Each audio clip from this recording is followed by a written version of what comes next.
सुविचार विद अभय। कामिका एकादशी व्रत कथा। अर्जुन ने कहा, हे प्रभु, मैंने आषाढ़ माह के शुक्ल पक्ष की देवशयनी एकादशी का सविस्तार वर्णन सुना। अब आप मुझे श्रावण माह के कृष्ण पक्ष की एकादशी की कथा सुनाने की कृपा करें। इस एकादशी का नाम क्या है? इसकी विधि क्या है? इसमें किस देवता का पूजन होता है? इसका उपवास करने से मनुष्य को किस फल की प्राप्ति होती है?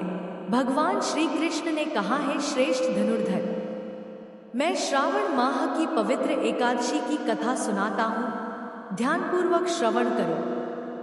एक बार इस एकादशी की पावन कथा को भीष्म पितामह ने लोकहित के लिए नारद जी से कहा था।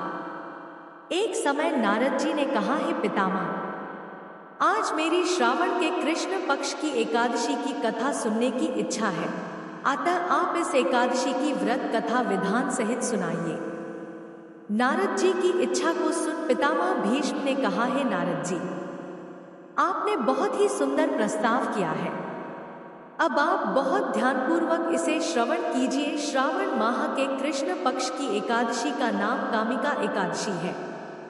इस एकादशी की कथा सुनने मात्र से ही वाजपेय यज्ञ के फल की प्राप्ति होती है।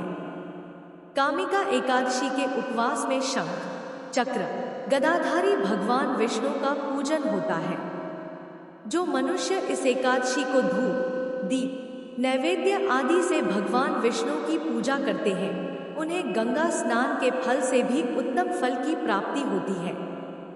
सूर्य ग्रहण और चंद्र ग्रहण में केदार और कुरुक्षेत्र में स्नान करने से जिस पुण्य की प्राप्ति होती है, वह पुण्य कामिका एकादशी के दिन भगवान विष्णु की भक्तिपूर्वक पूजा करने से प्राप्त हो जाता है।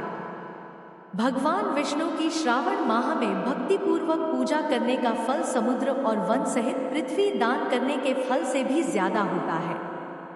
व्यतिपात में गंडकी नदी में स्नान करने से जो फल प्राप्त होता है, वह फल भगवान की पूजा करने से मिल जाता है।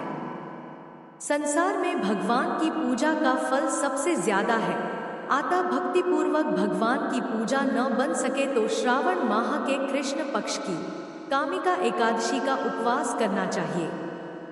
आभूषणों से युक्त बछड़ा सहित गोदान करने से जो फल प्राप्त होता है, वह फल कामिका एकादशी के उपवास से मिल जाता है। जो उत्तम द्विज श्रावण माह के कृष्ण पक्ष की कामिका एकादशी का उपवास करते हैं तथा भगवान विष्णु का पूजन करते हैं, उनसे सभी देव, नाग, किन्नर, पितरी आदि की पूजा हो जाती है। इसलिए पाप से डरने वाले व्यक्तियों को विधि विधान सहित इस उपवास को करना चाहिए। संसार सागर तथा पापों में फंसे हुए मनुष्यों को इनसे मुक्ति के लिए कामिका एकादशी का व्रत करना चाहिए। कामिका एकादशी के उपवास से भी पाप नष्ट हो जाते हैं। संसार में इससे अधिक पापों को नष्ट करने वाला कोई और उपाय नहीं है।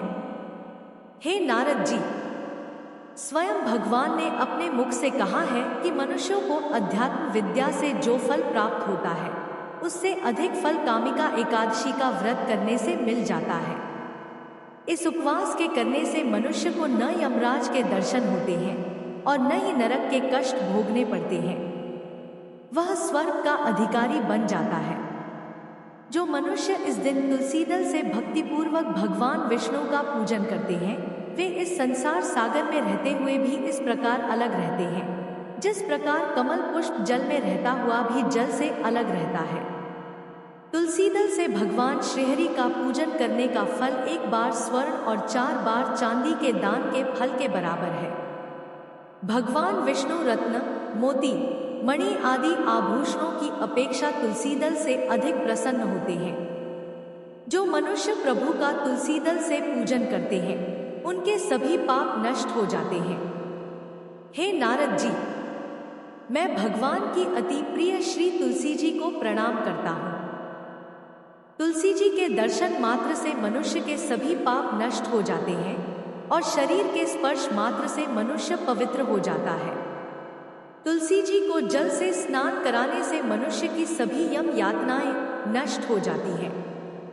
जो मनुष्य तुलसी जी को भक्तिपूर्वक भगवान के श्रीचरण कमलों में अर्पित करता है, उसे मुक्ति मिलती है। इस कामिका एकादशी की रात्रि को जो मनुष्य जागरण करते हैं और दीपदान करते हैं, उनके पुण्यों को लिखने में चित्रगुप्त भी असमर्थ है।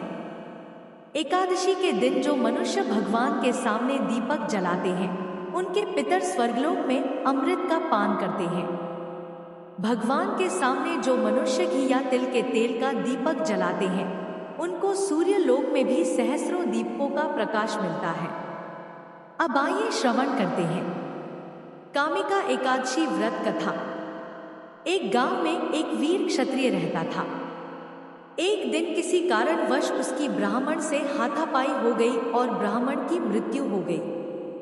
अपने हाथों मारे गए ब्राह्मण की क्रिया उस क्षत्रिय ने करनी चाहिए, परंतु पंडितों ने उसे क्रिया में शामिल होने से मना कर दिया।